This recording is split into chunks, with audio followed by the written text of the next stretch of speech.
karena dalam sebuah hadis disebutkan yasfa'u yaumal qiyamah thalath.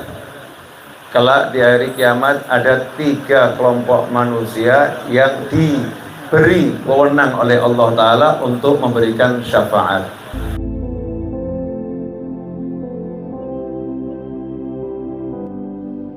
Klik subscribe dan like video ini sekarang juga dan komentar. Kita syuhada. Nah, ikhwani rahimakumullah, pada waktu duha ini kita lagi mengenang Habib Ja'far Al-Kaf rahimahullah. Salah satu wali yang saya berani ngomong wali, karena la ya'riful wali illal wali. Nggak tahu wali kecuali wali. Kalau sekarang ada orang diakui wali oleh orang lain, belum tentu wali. Meskipun kita harus husnudzon, semua umat Nabi Muhammad SAW adalah waliullah. Tapi kalau Habib Ja'far ini wali, bukan sembarang wali. Saya tahu bukan karena saya wali, tapi karena saya dikasih tahu oleh seorang wali besar. Ya, diberitahu oleh seorang wali besar rahimahullah, kakek saya sendiri. Kalau saya tahu kakek saya wali besar dari mana? Ya karena dulu almarhum Habib Anis pernah ngomong ke saya, sana kamu ke Kudus, khud min jiddik, ya, ambil ilmu dari kakekmu, hu minas sholihin. Ya, kakekmu masuk dalam kelompok orang-orang soleh. Kemudian Habib Ja'far Al-Kaf almarhum sendiri pernah mengatakan setelah wafatnya kakek saya, berkunjung ke rumah kakek saya di samping sini. Karena Habib Ja'far waktu kecil ya main-main tuh ya, kakek saya nemoni lihat gitu.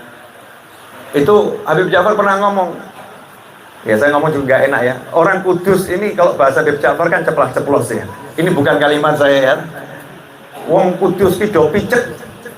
Itu bahasa Habib Ja'far banget itu. Kalau ngomong ceplos, ono srengenge gedene kayak gini kok gak ono sing ngetok.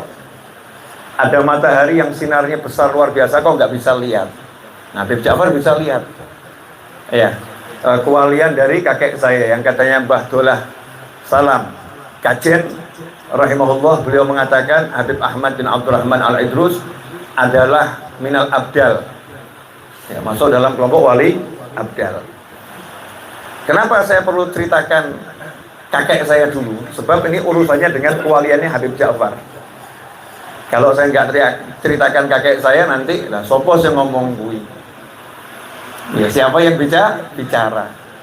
Kakek saya pernah ngomong ke saya dan ngomong ke ayah saya almarhum. Habib Ja'far waktu itu belum jadi wali yang dikenal majdubnya. Masih main-main seperti remaja biasa, tapi udah tampak keunikannya. Kakek saya mengatakan, Ja'far ini itu ngomong ke ayah saya ya, bil makna kurang lebih seperti itu. Ja'far ini wali majdub asli. Karena banyak orang yang yatajadzab, gaya-gaya nyeleneh. Banyak orang gaya-gaya nyeleneh. Niru-niru wali majdub, padahal nggak majdub, memang gendeng bener. Itu banyak itu yang yatajadzab. Na'udzubillah min dzalik. Untungnya masyarakat Indonesia ini kan husnudzonnya luar biasa. Lihat orang yang yatajadzab, ya pokoknya dianggap wali. Setiap orang akan dapatkan dengan husnudzonnya sendiri.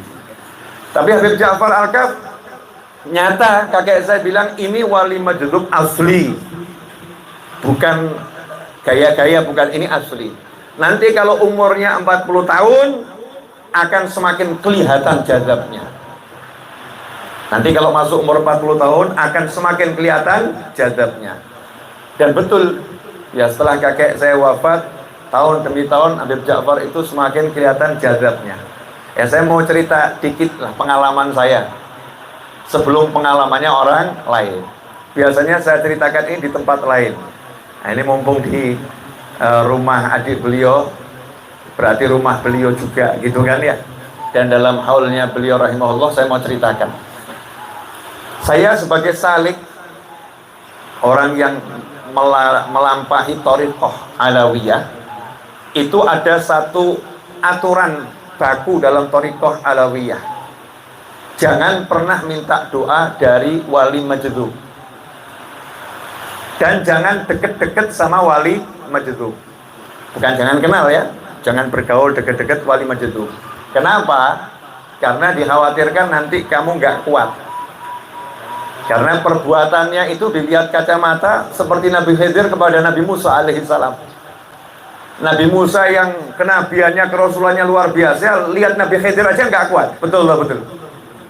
Kapal bagus-bagus kok dirusak gitu. Karena Nabi Musa ngukur pakai ilmunya Nabi Musa. Nah khawatirnya kalau kita salik-salik biasa ini ilmunya belum cukup. Kumpul sama wali majdub, diukur pakai ilmu yang dia punya, walinya disalah-salahkan. Nah kalau nyalah-nyalahkan wali, na'udzubillah min dzalik, man adani waliyan, siapa yang memusuhi waliku kata Allah Ta'ala, maka aku umumkan, aku perang dengannya.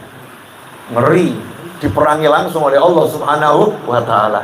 Makanya guru-guru ngajarin jangan kumpul sama wali majdub.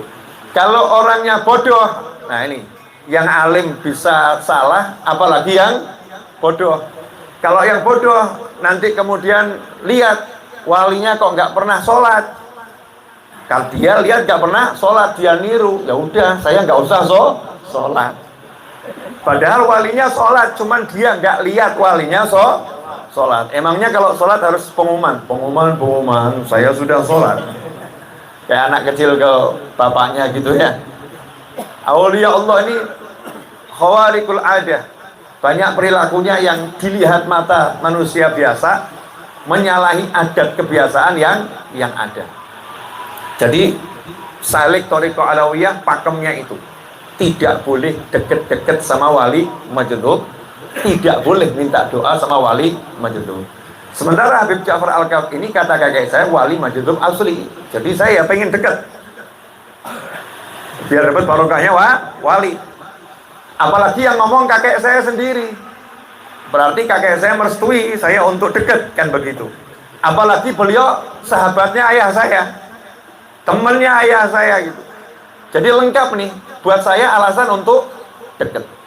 Suatu hari tahun 1997 awal, ayah saya pulang dari Kudus. Tahun 97 awal, ayah saya pulang dari Kudus, dikasih hadiah Habib Ja'far parfum sama pena. Kasih parfum sama pena. Pulang terus cerita sama saya, "Wel, dikasih Habib Ja'far parfum sama pena." Saya jawab, "Itu bukan buat Abah. Itu buat novel." Maksudnya, saya disuruh nulis buku, nanti nama saya akan harum. Maka tahun 97 saya nerjemahkan buku ya tanya jawab sofistik bersama putranya Habib Anis, Habib Husain bin Anis. Dan subhanallah, lewat nulis buku itu nama saya harum. Ini termasuk karomahnya Habib Ja'far Al-Kaf. Siapa Ali Novel Al-Idrus di Solo, sekolah cuma lulus SMA, mondok cuma 6 bulan, kan begitu ya, mondok cuma 6 bulan. Tapi kok tiba-tiba bisa nulis buku-buku yang orang lain susah nulis. Kenapa? Ada yang ngasih bolpen. Ada yang ngasih bolpen. Abah saya kan bukan juru tulis. Ngapain dikasih bolpen? Parfum, berarti nama saya akan harum. Itu yang pertama. Kemudian yang kedua, saya punya cerita banyak ya. Cuman kita kan nanti mau ziarah. Jadi nggak usah banyak-banyak. Kalau pengen tambah ya next episode.